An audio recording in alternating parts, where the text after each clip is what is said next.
Mga idol, for today's video, i-update ko kayo sa gawa ko na Rocula tape.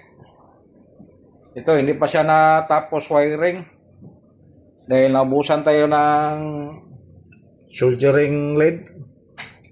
Ito siya mga idol, hindi pa siya na wiringan. Saka ito, pwede pang buhatin. At saka itong supply niya, yung filter capacitor niya.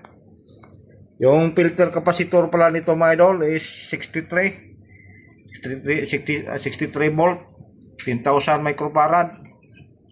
Apat, galing yan sa ano mga idol, sa concert.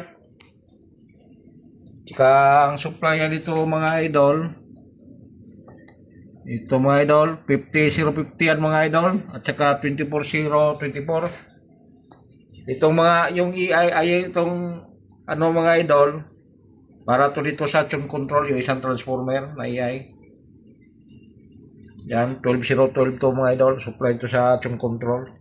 Wala kasi itong 12 24 siya.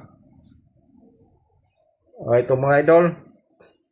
Ang na-wiringan ko lang mga idol, ito lang sa ano niya, sa ilaw niya sa protect at saka signal. Apat to mga idol, clip.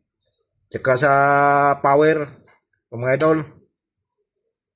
Pag makabili na tayo ng soldering lead mga idol, i-continue natin to mga idol hanggang tumunog to mga idol. Siguro mga idol, mga sunod linggo to mga idol, mapakinggan natin to kung tutunog ba to o hindi. Ito mga idol, ito pa rin yung ano niya mga idol, housing yung sa original na Rocula. Pinulaot ko lang at saka sinubukan kong palitan ito.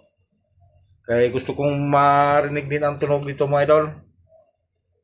Yung ano, yung Rocula tape galing kay Rodel Stocky. Yan, sige mga idol. Thank you for watching mga idol. And please like mga idol sa mga mahilig sa mga DIY. Kaya maraming salamat.